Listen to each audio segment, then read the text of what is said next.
아버님, 하윤이 화들짝 놀라며 이불을 끌어당겨 몸을 가렸어요. 얼굴이 순식간에 빨갛게 달아올랐죠. 심장이 쿵쾅쿵쾅 뛰기 시작했어요.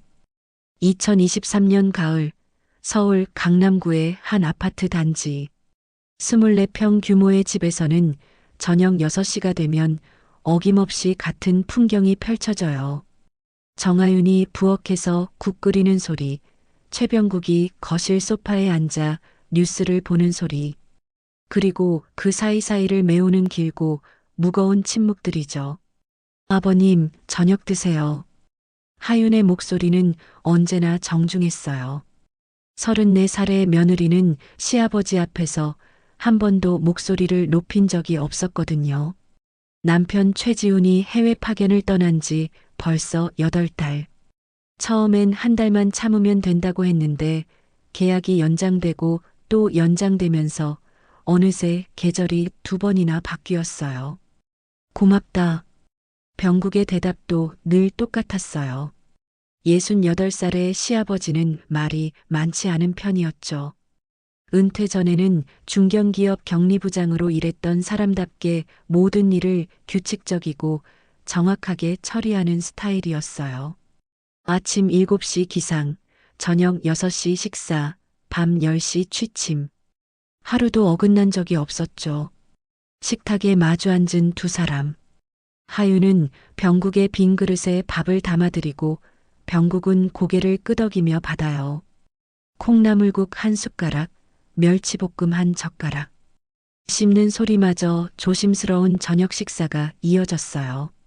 지훈이한테서 연락 왔나? 병국이 먼저 말을 꺼냈어요.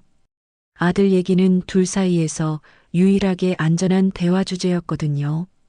네, 어제 영상 통화했어요. 프로젝트가 잘 진행되고 있다고 하더라고요. 그래, 다행이다. 대화는 거기서 끝이었어요. 더 할 말이 있을 것 같았지만 두 사람 모두 입을 다물었죠. 하유는 지훈이 요즘 연락할 때마다 피곤해 보인다는 걸 굳이 말하지 않았어요. 병국도 며느리가 점점 말수가 줄어든다는 걸 언급하지 않았고요. 저녁을 마친 후 하유는 설거지를 시작했어요. 찬물에 손을 담그자 차가운 감촉이 피부를 스쳤죠. 8달 전만 해도 지훈이 옆에서 설거지를 도와주곤 했는데 이제는 혼자서 모든 걸 처리해야 했어요. 설거지는 내가 할게. 병국이 부엌으로 다가왔어요. 하지만 하유는 고개를 저었죠. 괜찮아요, 아버님. 제가 할게요. 매일 내가 하는데. 정말 괜찮아요. 아버님은 TV 보세요. 결국 병국은 다시 거실로 돌아갔어요. 하유는 그런 시아버지의 뒷모습을 힐끗 바라보다가 다시 설거지에 집중했죠. 그릇을 닦으면서 문득 생각했어요. 언제부터였을까 이렇게 서로 배려한다는 명목으로 거리를 두기 시작한 게. 거실에서는 병국이 리모컨을 들고 채널을 돌리고 있었어요. 뉴스에서 예능으로, 예능에서 드라마로. 하지만 어떤 프로그램도 집중해서 보지는 않았죠. 시계 바늘이 9시를 가리키자 병국은 텔레비전을 껐어요. 먼저 들어가 볼게. 네, 안녕히 주무세요. 각자의 방으로 들어가는 발걸음. 복도를 사이에 두고 마주보는 두 개의 방문이 거의 동시에 닫혔어요. 하유는 침대에 앉아 핸드폰을 들여다봤죠. 지훈한테서 온 메시지 하나. 잘 지내고 있지? 사랑해. 늘 똑같은 내용이었어요. 나도 사랑해. 답장을 보내면서도 하유는 자신이 정말로 사랑을 느끼고 있는지 확신할 수 없었어요. 감정이라는 게 이렇게 서서히 무뎌지는 건지 아니면 원래부터 이 정도였던 건지. 8달이라는 시간이 생각보다 길었어요. 옆방에서는 병국이 책상에 앉아 가계부를 정리하고 있었어요. 아들이 보내주는 생활비, 며느리가 쓰는 용돈, 공과금과 식비까지 빠짐없이 기록하는 게 그의 습관이었죠. 하지만 오늘은 왠지 숫자가 눈에 들어오지 않았어요. 밤이 깊어갈수록 집은 더욱 조용해졌어요. 이웃집에서 들려오는 텔레비전 소리, 복도를 지나가는 발걸음 소리. 그런 작은 소음들만이 이 집이 아직 살아있다는 걸 증명해주고 있었죠. 하유는 밤 10시가 넘어서야 샤워실로 향했어요. 하루 종일 쌓인 피로를 씻어내고 싶었거든요. 따뜻한 물줄기가 어깨와 등을 타고 흘러내리니 그제서야 몸의 긴장이 풀리는 것 같았죠. 후, 긴 한숨이 절로 나왔어요. 샤워실 안에서만큼은 아무 생각 없이 있을 수 있었거든요. 지운이 없는 현실도 시아버지와의 어색한 동거도 잠시 잊을 수 있는 유일한 시간이었죠. 20분 정도 샤워를 마친 하유는 수건으로 머리를 감쌌어요. 거울 속 자신의 모습을 보니 8달 전보다 야위어 보였죠. 볼이 조금 들어가고 턱선이 더 날카로워진 것 같았어요. 체중이 줄어든 건 아니었는데도 말이에요. 얇은 실크 슬립을 입고 방으로 들어간 하윤. 평소 습관대로 문을 닫으려다가 멈췄어요. 복도에 환기를 시키려고 창문을 열어둔 터라 바람이 시원하게 들어오고 있었거든요. 잠깐만 이대로 두자. 그렇게 생각하며 화장대 앞에 앉았죠. 오늘도 참 길었네. 혼잣말을 하며 로션을 손에 덜어 팔에 발랐어요. 부드러운 향이 코끝을 스쳤죠. 지훈이 해외에서 보내준 프랑스 브랜드 제품이었어요. 미안하다는 메시지와 함께 택배로 도착했던 그 로션을 바를 때면 묘하게 서글픈 기분이 들곤 했어요. 다리에도 목에도 천천히 로션을 발랐어요. 거울에 비친 자신의 모습이 낯설게 느껴졌죠. 언제부터였을까요? 자신을 이렇게 찬찬히 들여다본 게. 결혼 전에는 매일 거울 앞에서 이런저런 포즈도 취해보고 새로 산 옷도 입어보곤 했는데 말이에요. 바로 그때였어요. 끽. 문이 천천히 열리는 소리가 들렸어요. 하유는 고개를 돌렸죠. 거실 불을 끌어나왔던 병국이 복도 끝에서 멈춰 서 있었어요. 두 사람의 시선이 공중에서 마주쳤죠. 시간이 멈춘 것 같았어요. 병국의 눈에는 당황스러움이, 하윤의 눈에는 놀라움이 동시에 떠올랐어요. 슬립 차림의 며느리 수건을 머리에 감고 로션을 바르던 그 모습이 병국의 시야에 고스란히 들어와 있었거든요.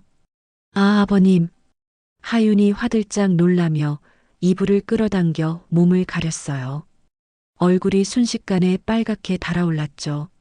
심장이 쿵쾅쿵쾅 뛰기 시작했어요. 미안하다. 병국도 얼어붙은 채 서 있다가 겨우 말을 뱉었어요. 하지만 발걸음을 뒤로 물리지는 못했죠.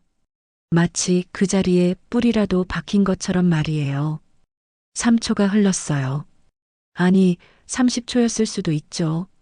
시간의 감각이 완전히 사라져버렸거든요. 병국의 시선이 하윤의 어깨선을 따라 내려갔다가 다시 얼굴로 올라왔어요. 하윤도 이불을 끌어안은 채 시아버지를 바라보고 있었죠. 이상했어요.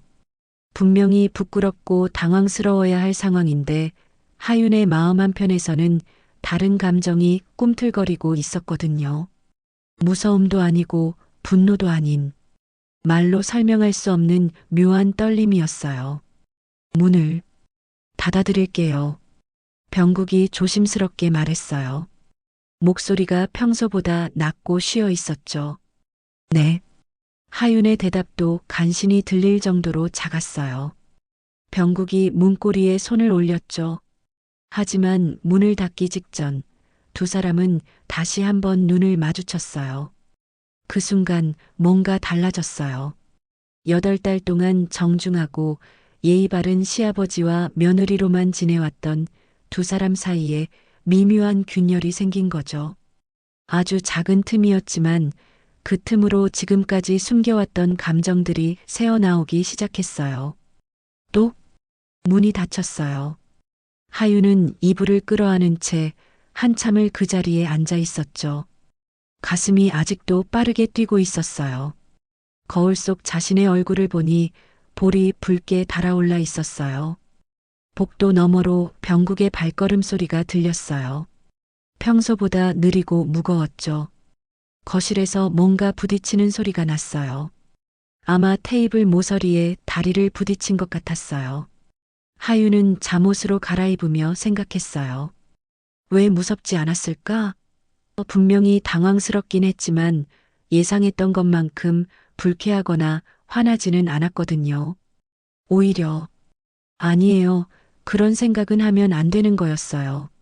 침대에 누워서도 잠이 오지 않았어요.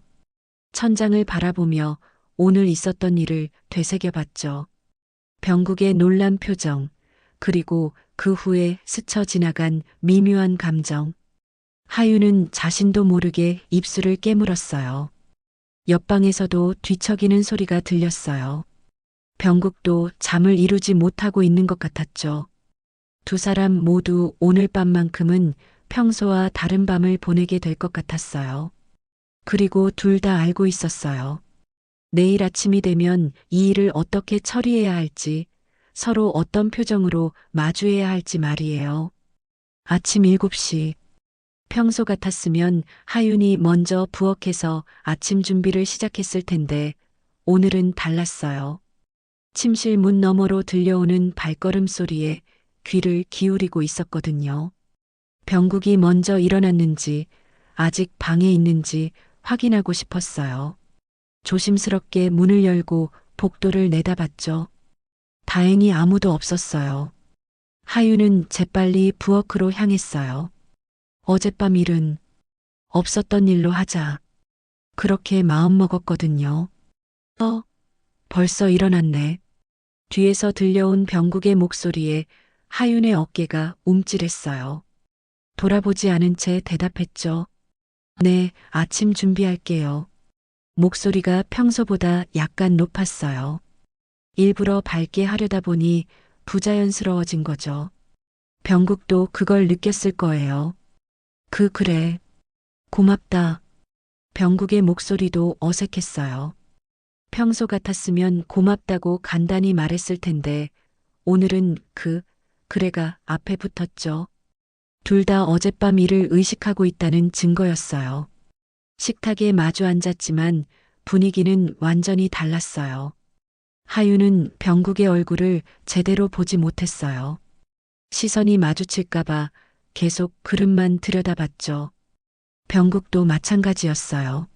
신문을 펼쳐놓고는 있었지만 실제로는 한 줄도 읽지 못하고 있었거든요. 날씨가 좋네. 병국이 어색한 침묵을 깨려고 말을 꺼냈어요. 창밖을 보지도 않고 한 말이었죠.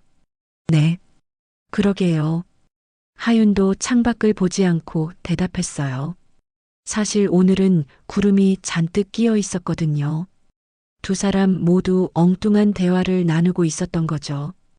그때 현관문에서 초인종이 울렸어요. 누구지? 병국이 일어나려 하자 하윤이 손을 저었어요. 제가 볼게요. 하윤이 인터폰을 확인하자 익숙한 얼굴이 보였어요. 이웃집 이경자 아주머니였죠. 60대 초반의 이경자는 동네에서 소문의 중심지 역할을 하는 인물이었어요. 웬만한 집안 사정은 다 꿰고 있었죠. 하윤아, 잠깐 나와봐.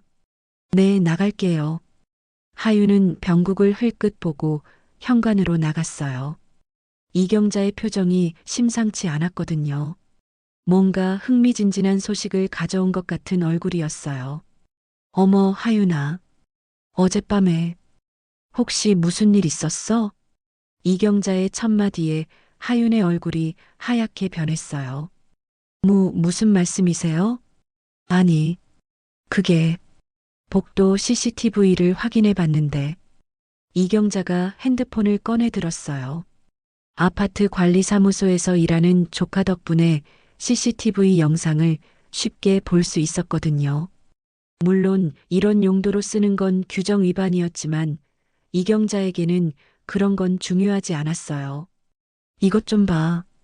핸드폰 화면에는 어젯밤 10시 30분경의 복도 모습이 나와 있었어요.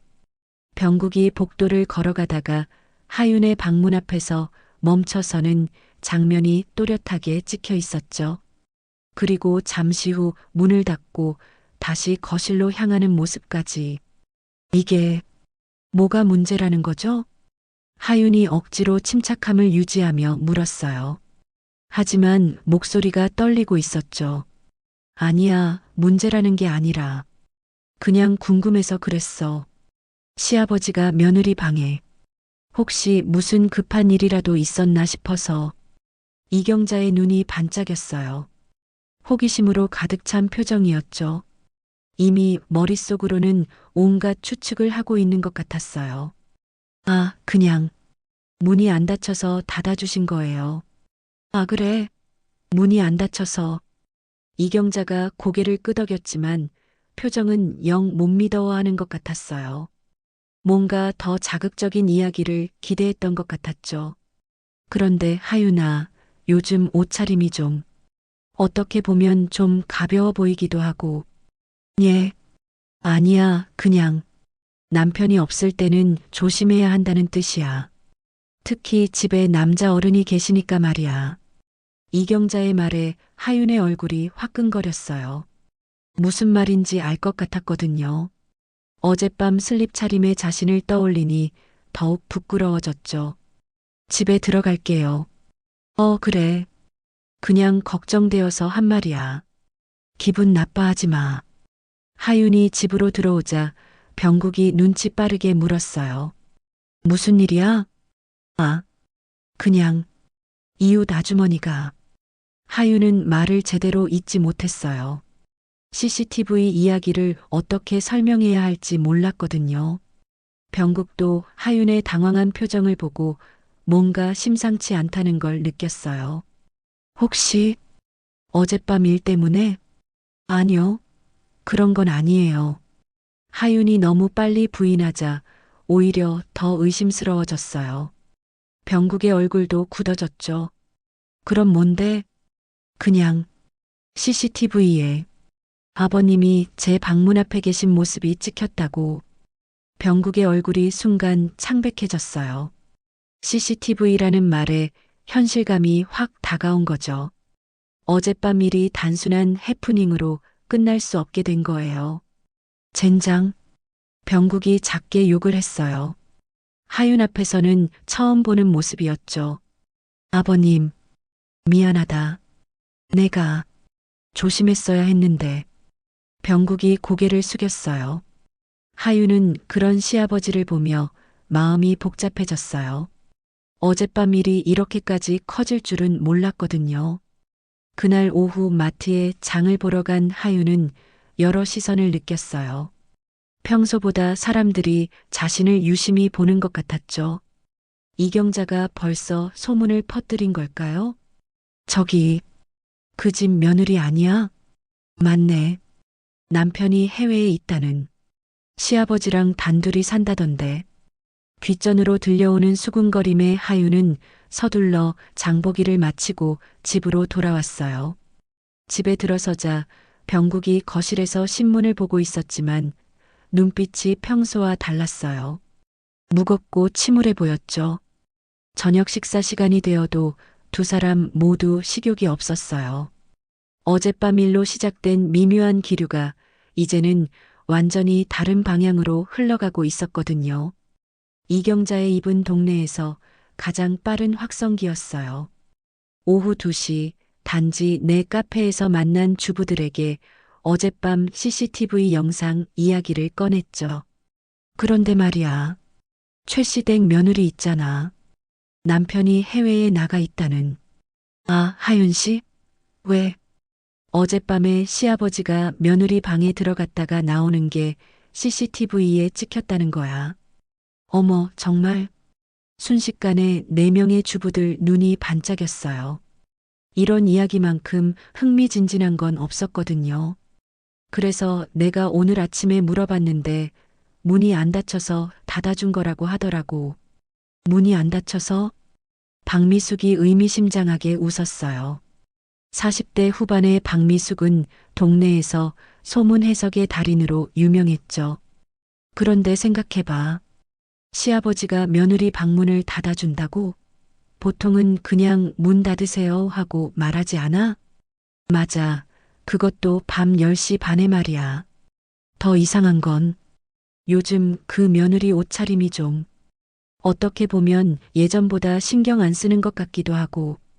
이경자가 목소리를 낮췄어요. 남편이 없으니까 좀 풀어진 거 아닐까? 집에서도 대충 입고 다니고. 어머, 설마. 아니야, 나는 그런 뜻으로 한 말이 아니야. 그냥 조심해야 한다는 거지. 하지만 이미 씨앗은 뿌려진 후였어요. 각자의 상상력이 더해지면서 이야기는 점점 커져갔죠. 오후 4시 하윤이 마트에서 돌아오는 길이었어요.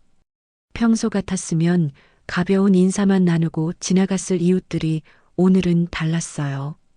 하윤 씨, 요즘 어떻게 지내세요? 김정숙이 일부러 다가와서 말을 걸었어요.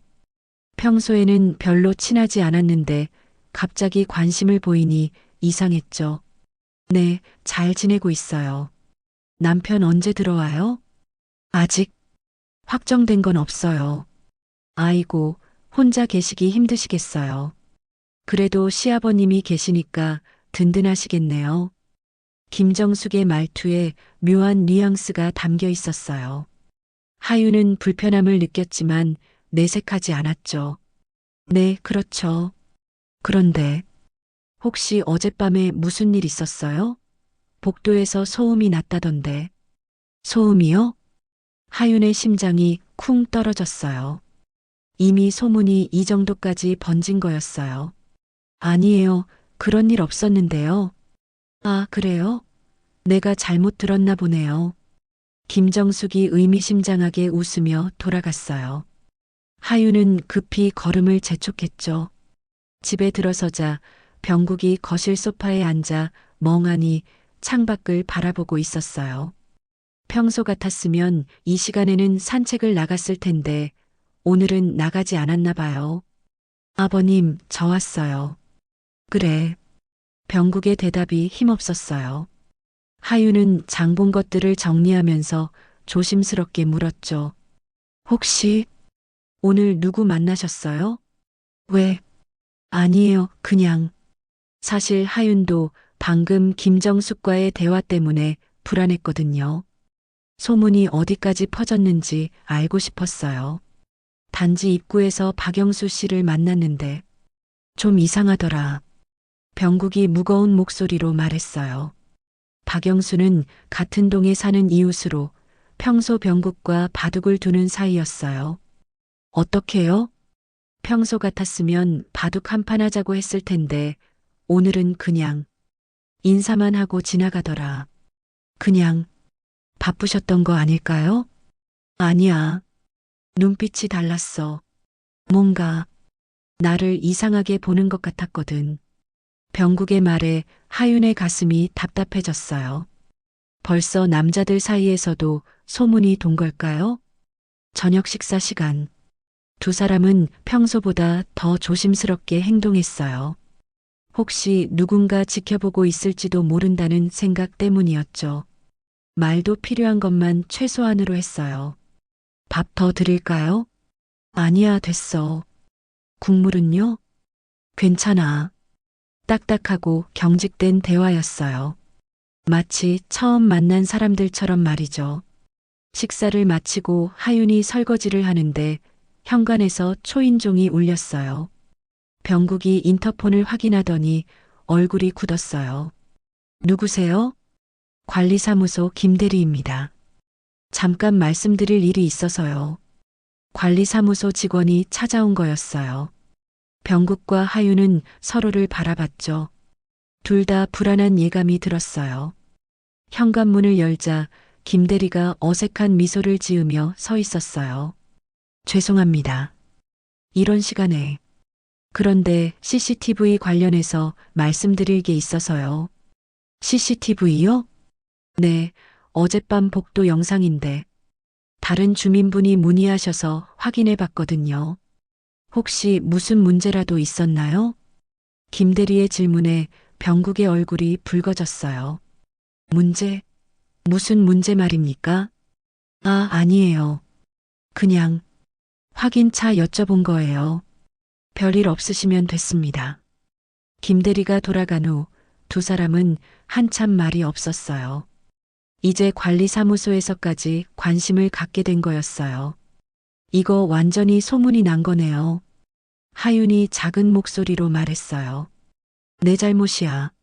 내가 조심했어야 했는데. 아니에요, 아버님. 제가 문을 닫지 않은 것도 둘 다 자책하고 있었지만 이미 벌어진 일을 되돌릴 수는 없었어요. 그날 밤 하윤은 창문 너머로 아파트 단지를 내려다봤어요. 여기저기 불이 켜진 집들을 보니 문득 생각이 들었어요. 저 집들에서도 지금 자신들의 이야기를 하고 있을까요?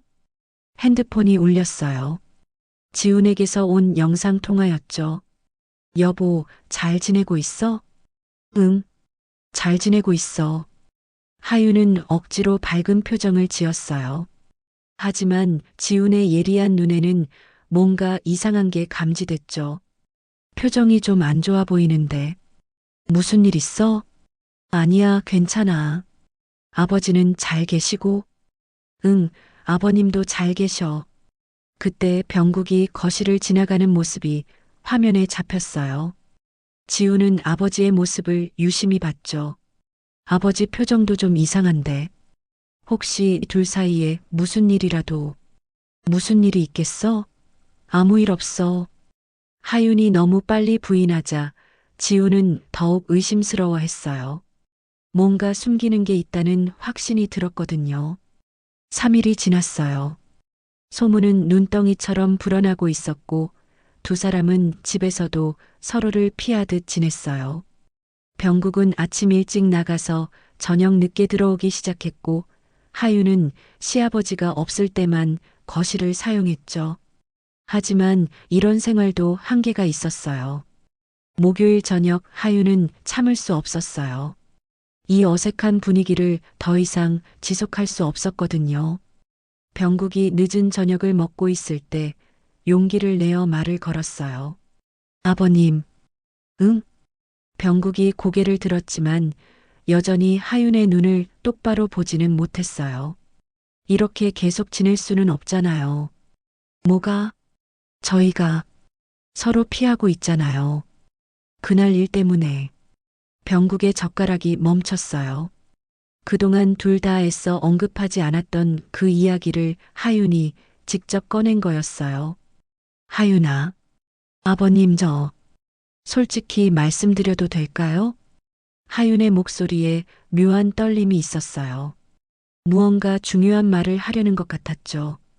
그날 밤 아버님이 제 방에 들어오셨을 때 저 창피했어요. 정말 부끄러웠고요. 병국이 숨을 죽였어요. 하지만 하윤이 잠시 망설이더니 계속 말했어요. 이상하게 무섭지는 않았어요. 공기가 갑자기 무거워졌어요. 병국의 얼굴이 굳어졌죠. 하윤아, 그런 말은 왜 무섭지 않았을까요? 분명히 당황스럽고 부끄러웠는데 왜 화가 나지 않았을까요? 하윤의 질문에 병국은 대답할 수 없었어요. 사실 자신도 그날 밤 이후로 같은 생각을 하고 있었거든요. 그게 더 위험한 거다. 병국이 어렵게 입을 열었어요. 뭐가요? 너도 나도 지금 정상적인 상황이 아니야. 지훈이가 없어서, 외로워서 그런 감정이 생긴 거야. 감정이요? 하윤이 병국을 똑바로 쳐다봤어요. 처음으로 두 사람의 시선이 제대로 마주쳤죠. 아버님도 그런 감정이 있으세요? 하윤아, 병국이 목소리를 높였어요. 하지만 금세 자제했죠. 이런 이야기는 하면 안 되는 거야. 하지만 이미 시작된 이야기잖아요. 그날 밤부터, 아니, 어쩌면 그 전부터, 저희 요즘 이상하지 않았어요? 서로 너무 조심스러워하고 마치 무슨 일이 일어날까봐 두려워하는 것처럼. 병국은 부인할 수 없었어요. 하윤의 말이 맞았거든요. 어젯밤 일이 있기 전부터도 둘 사이에는 미묘한 긴장감이 있었어요. 지훈이가 떠난 지 8달. 저는 남편을 그리워해야 하는데 요즘은 솔직히 잘 모르겠어요. 정말 그리워하고 있는 건지. 하윤아, 그런 말 하지 마. 아버님은 어떠세요? 어머님이 돌아가신 지 3년. 외롭지 않으세요? 병국의 얼굴이 창백해졌어요. 하윤이 건드리면 안 되는 부분을 건드린 거였어요. 그건 다른 문제야. 다른 문제가 아니에요. 저희 둘 다 외로운 거잖아요. 하윤이 한 걸음 다가갔어요. 병국은 뒤로 물러섰죠. 하윤아, 정신 차려. 너는 내 며느리고 나는 내 시아버지야. 그걸 모르는 게 아니에요. 하지만 뭐야? 그날 밤 아버님이 저를 보시던 눈빛이 시아버지의 눈빛이 아니었어요. 병국이 벽에 등을 기댔어요. 더 이상 물러설 곳이 없었죠. 그리고 저도 아버님을 보는 제 마음이 며느리의 마음이 아니었어요. 그만해. 병국이 소리쳤어요. 하지만 하윤은 멈추지 않았어요. 이미 선을 넘은 거예요, 아버님. 그날 밤에 마음으로는 이미 안 돼. 병국이 하윤의 어깨를 잡았어요. 하지만 밀어내려던 손이 그대로 멈췄죠. 하윤의 눈에서 눈물이 흘러내리고 있었거든요. 저도 무서워요. 이런 감정이, 이런 마음이 무서워요. 하지만 어쩔 수 없어요. 두 사람 사이의 거리가 점점 가까워졌어요.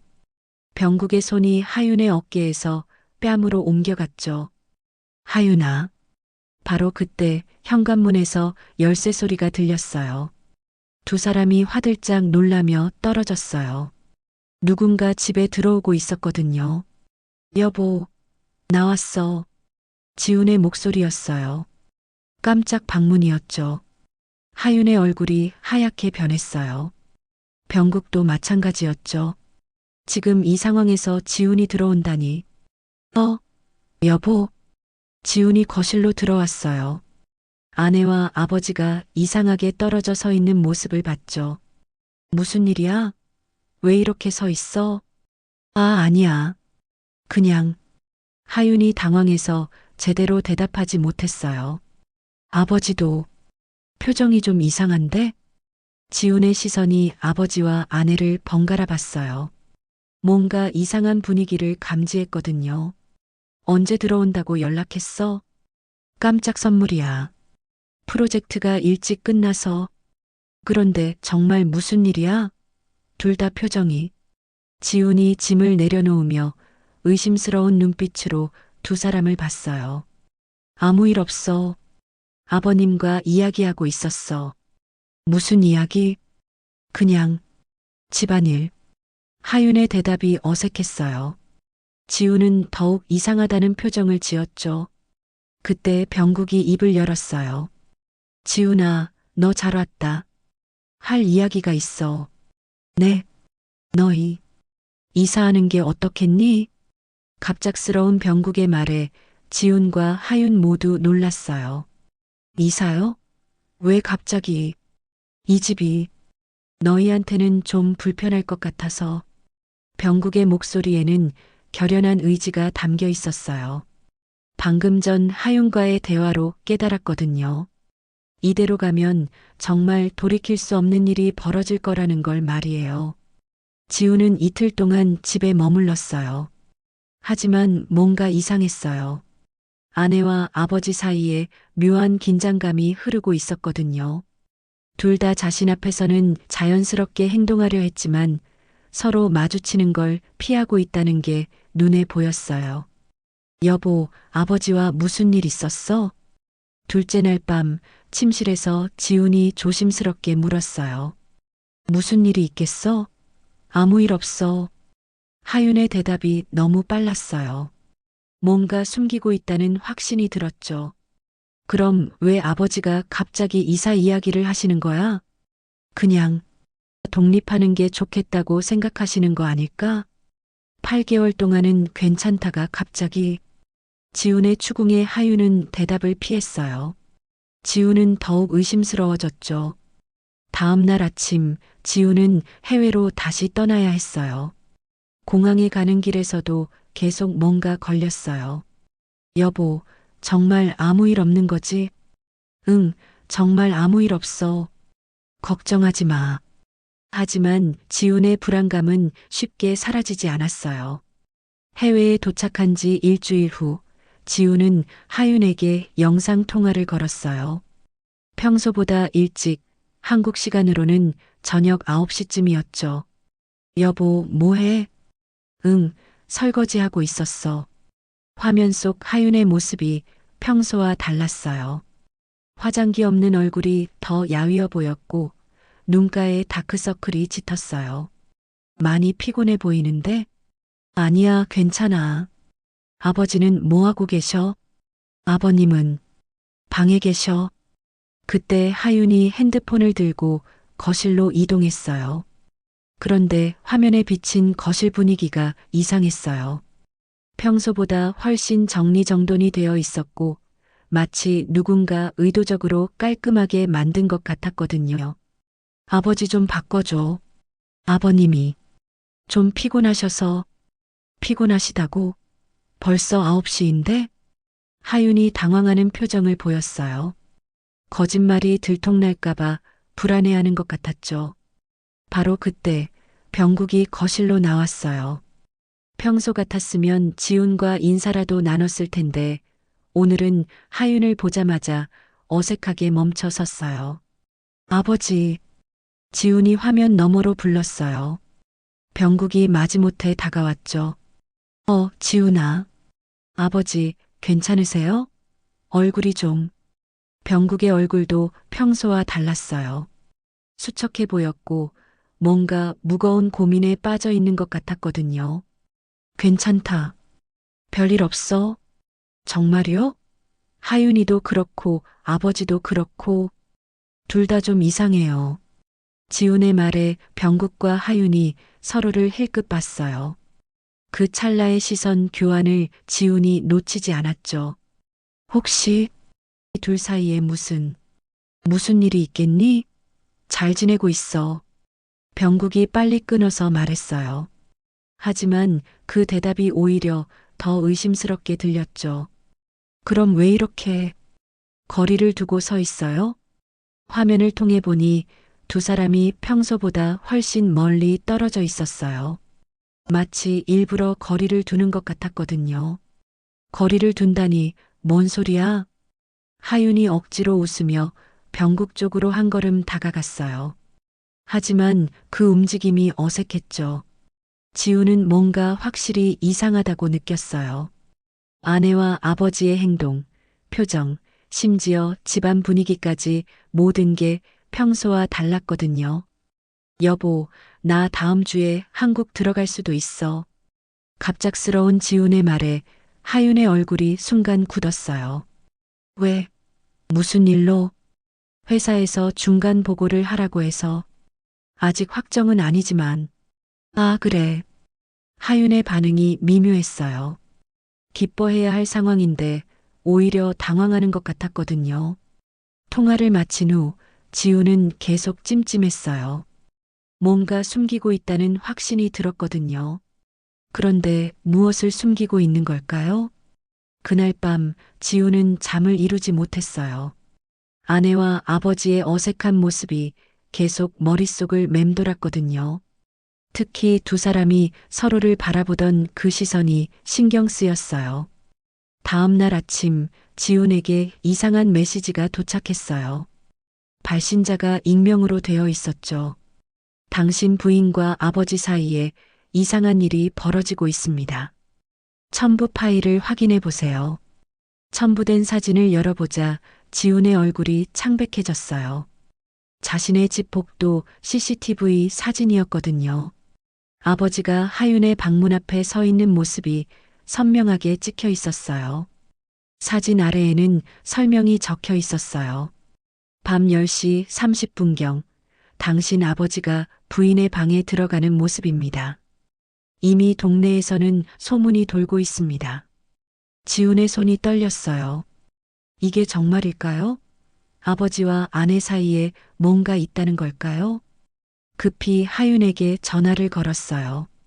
여보, 지금 통화할 수 있어? 응, 왜? 혹시 아버지가 내 방에 들어온 적 있어?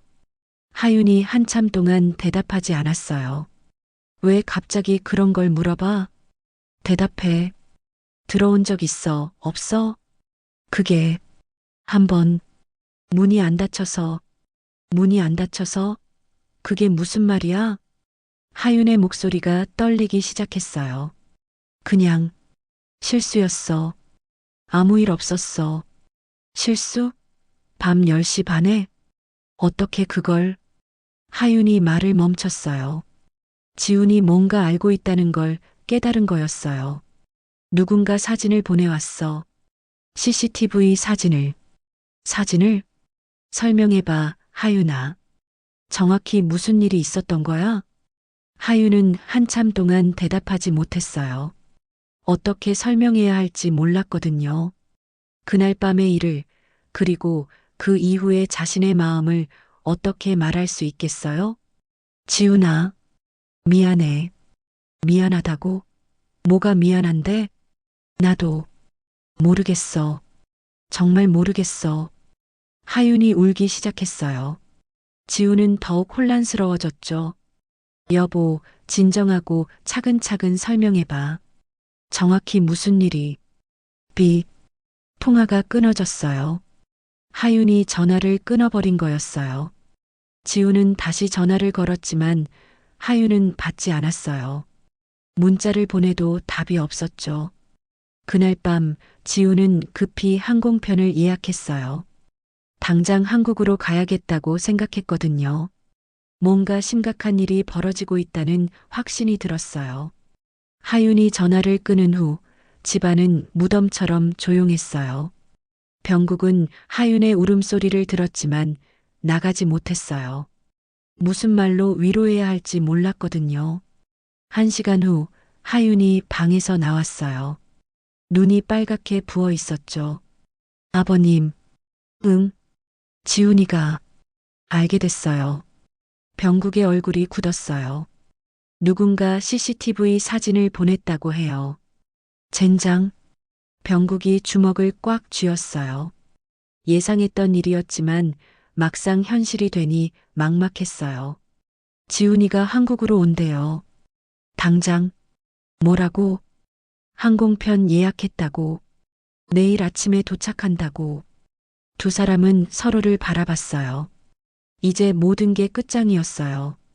지훈 앞에서 어떻게 설명해야 할까요? 그날 밤 병국은 잠을 이루지 못했어요. 새벽 4시가 되어서야 결심을 굳혔죠. 조용히 일어나 지훈에게 전화를 걸었어요. 아버지, 놀란 지훈의 목소리가 들렸어요. 이 시간에 아버지가 전화를 한 건 처음이었거든요. 지훈아, 나다. 네, 무슨 일이세요? 너 한국 들어온다고? 네, 오늘 아침 비행기로. 들어오기 전에 할 이야기가 있어. 병국의 목소리가 진지했어요. 지훈도 긴장했죠. 무슨 이야기요? 내 아내. 힘들어하고 있어. 힘들어한다고요? 응. 너무 오래 혼자 있어서. 감정적으로 많이 지쳐 있어. 지훈은 아버지가 무슨 말을 하려는 건지 감이 왔어요. 그래서 CCTV 사진 같은 일이 생긴 거예요? 그건 정말 별일 아니었어. 문이 안 닫혀서 내가 닫아준 것뿐이야. 그럼 왜 하윤이는 그렇게 당황했어요? 병국이 한참 침묵했어요. 어떻게 설명해야 할지 고민이 됐거든요. 지훈아, 솔직히 말할게. 네. 너희 집에 내가 있으면 안 될 것 같아. 갑자기 무슨 하윤이가 나 때문에 스트레스 받고 있어. 시아버지랑 단둘이 사는 게 부담스러운 거야. 지우는 아버지의 말을 듣고 있었지만 뭔가 다른 이유가 있을 것 같았어요. 아버지, 정말 그것뿐이에요? 뭐가? 혹시 아버지와 하윤이 사이에 지훈아, 병국이 목소리를 높였어요. 내 아내는 정말 착한 아이야. 8달 동안 나를 잘 챙겨줬어. 하지만 그게 다야. 그럼 왜 갑자기 내가 판단하기에 너희는 따로 사는 게 좋겠어. 부부가 시아버지 눈치 보면서 살 필요 없잖아. 지우는 아버지의 말에서 뭔가 이상한 걸 느꼈어요. 너무 애써서 설득하려는 것 같았거든요. 아버지, 혹시 지훈아, 내 말 들어. 하윤이 옆에 있어줘. 지금 당장. 네, 그 아이. 혼자 있으면 안 될 것 같아. 너무 우울해하고 있어. 병국의 목소리에 절박함이 담겨 있었어요. 그리고 미안하다. 뭐가 미안하다는 거예요? 내가 더 조심했어야 했는데. 그럼 이런 소문도 안 났을 텐데. 지우는 아버지의 말을 들으며 복잡한 감정이 들었어요. 아버지, 저 지금 공항이에요. 곧 비행기 타야 해요. 그래, 어서 와. 그리고 지훈아. 네. 하윤이한테 너무 다그치지 마. 그 아이 잘못이 아니야. 무슨 의미예요? 그냥 이해해달라는 뜻이야. 통화를 마친 후 병국은 한숨을 쉬었어요. 이제 지훈이 와서 모든 게 정리될 거예요. 그게 최선이었어요. 하윤의 방에서 작은 소음이 들렸어요. 분명 잠을 못 이루고 있을 거예요. 병국은 방문 앞에 서서 말했어요. 하윤아. 네. 지훈이한테 전화했어. 문이 열렸어요. 하윤이 부순 얼굴로 나왔죠. 뭐라고 하셨어요? 너 혼자 있으면 안 될 것 같다고. 어서 들어오라고 했어. 그게 다예요? 병국이 하윤을 똑바로 봤어요. 하윤아, 우리 더 이상 이런 식으로 살면 안 돼.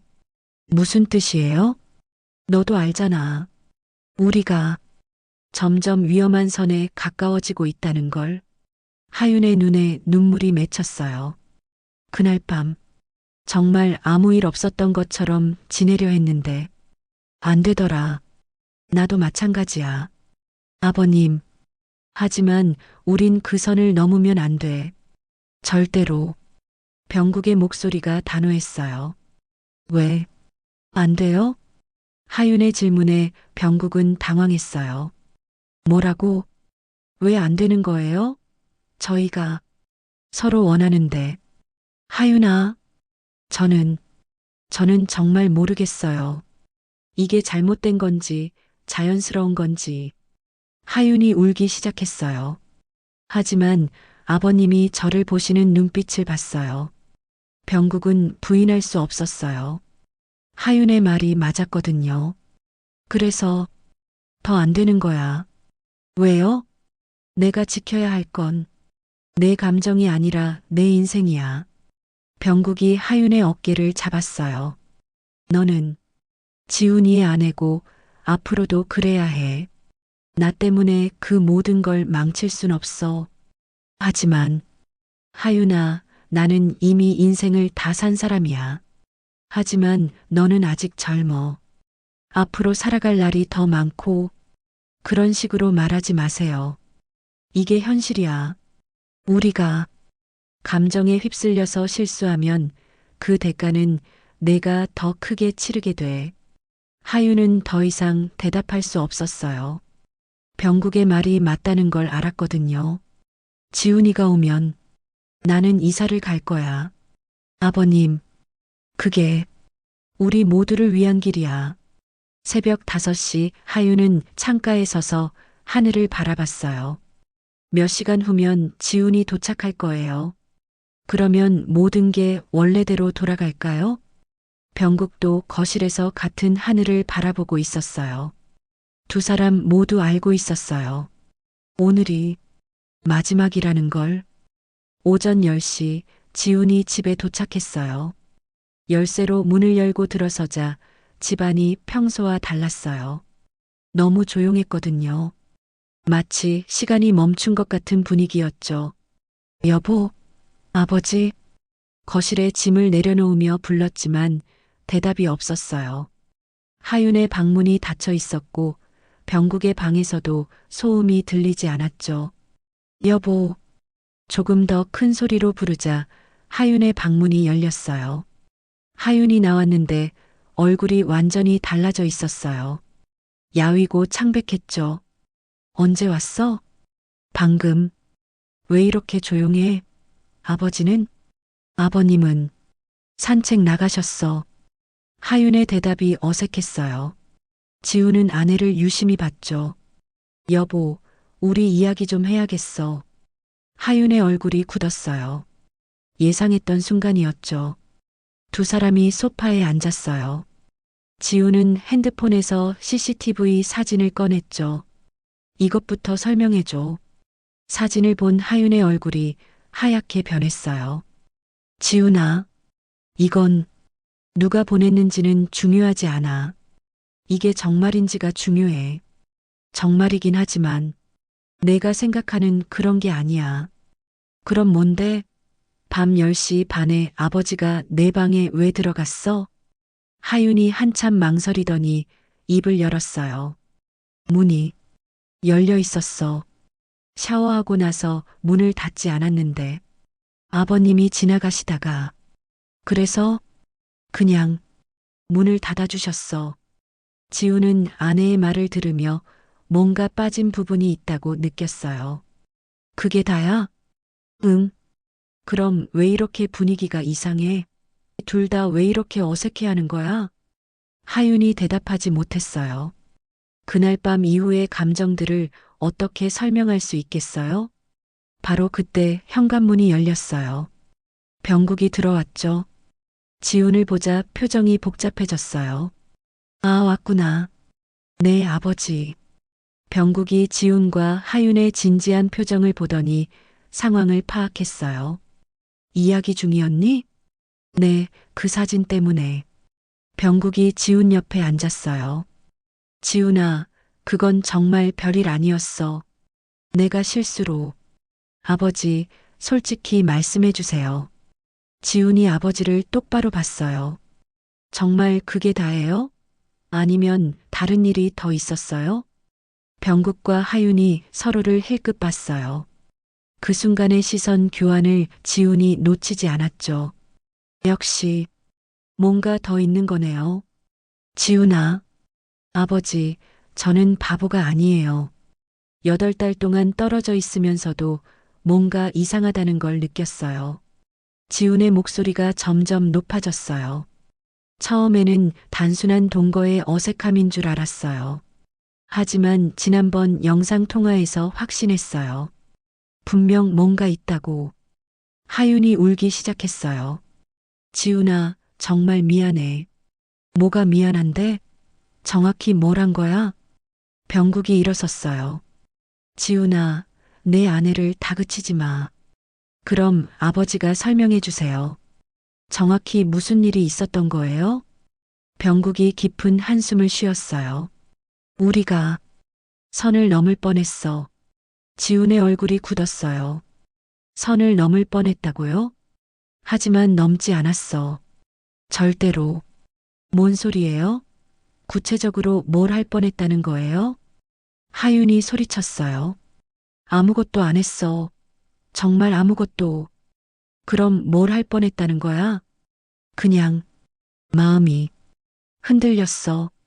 하윤의 고백에 지우는 충격을 받았어요. 마음이 흔들렸다고? 미안해, 지훈아. 정말 미안해. 지훈이 소파에 주저앉았어요. 예상했던 것보다 더 심각한 상황이었어요. 얼마나 오래된 일이야? 그날 밤부터, 아니, 어쩌면 그 전부터 하윤이 솔직하게 말했어요. 너무 외로웠어. 그리고 아버님도 외로우셨던 것 같아. 지우는 한참 동안 말이 없었어요. 분노보다는 허탈감이 더 컸어요.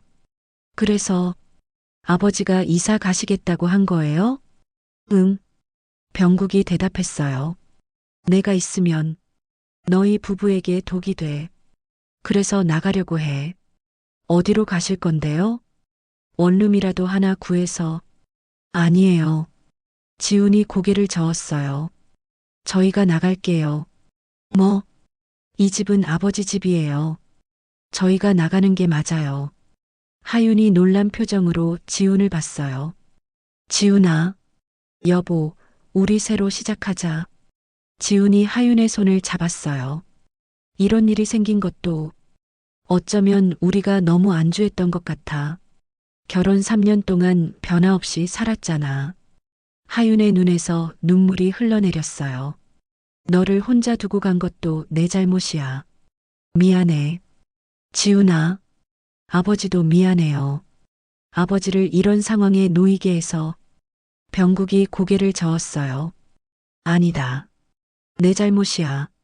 내가 더 조심했어야 했는데. 이제 그만해요. 모두 다 잘못이 있었어요. 지훈이 일어서서 창밖을 바라봤어요. 다행인 건 정말 큰일이 벌어지기 전에 정리된 거예요. 한 달 후 지훈과 하윤은 새 집으로 이사했어요. 신도시의 새 아파트였죠. 지훈도 해외 발령을 정리하고 국내 근무로 전환했어요. 병국은 혼자 남은 집에서 새로운 일상을 시작했어요. 주 이틀은 복지관에서 노인 상담 자원봉사를 했고 나머지 시간에는 동네 어르신들과 바둑을 두거나 등산을 다녔어요. 그날의 소문들도 시간이 지나면서 자연스럽게 잊혀졌어요. 새로운 가십거리들이 생겨났거든요. 어느 날 저녁 하윤이 새 집 발코니에서 병국에게 안부 문자를 보냈어요. 아버님, 안녕히 지내고 계시죠? 날씨가 추워지니까 감기 조심하세요. 잠시 후 답장이 왔어요. 잘 지내고 있어. 너희도 건강해라. 하윤은 핸드폰을 내려놓고 창밖을 바라봤어요. 지훈이 뒤에서 다가와 어깨를 감쌌죠. 뭘 보고 있어? 그냥 저 멀리 아버님이 계신 방향을 보고 있었어. 아직도 마음이 복잡해? 하윤이 고개를 저었어요. 아니야. 이제 괜찮아. 정말? 응. 이게 맞는 것 같아. 그날 밤 하윤은 일기를 썼어요. 그 문이 열렸던 날 정말로 열린 건 아버님의 방문이 아니라 내 마음이었을지도 몰라요. 하지만 그 문을 다시 닫아준 건 아버님이었어요. 그리고 그 덕분에 우리 모두 새로운 문을 열 수 있게 됐어요. 지훈과 하윤은 새 집에서 새로운 시작을 했어요. 예전보다 더 많은 대화를 나누고 더 많은 시간을 함께 보냈죠. 병국도 혼자만의 시간을 즐기며 새로운 인생을 살아가고 있었어요. 가끔 지훈과 하윤이 안부를 묻거나 명절에 찾아올 때면 반갑게 맞아줬지만 예전처럼 함께 살자는 제안은 정중히 거절했어요. 서로에게 적당한 거리를 두는 것이 모두에게 좋다는 걸 알았거든요. 계절이 바뀌고 또 바뀌었어요. 그날의 일은 이제 세 사람 모두에게 아픈 기억이 아닌 성장의 계기가 된 소중한 경험으로 남아 있었어요. 때로는 문이 열려야 할 때가 있고 때로는 문을 닫아야 할 때가 있는 법이니까요.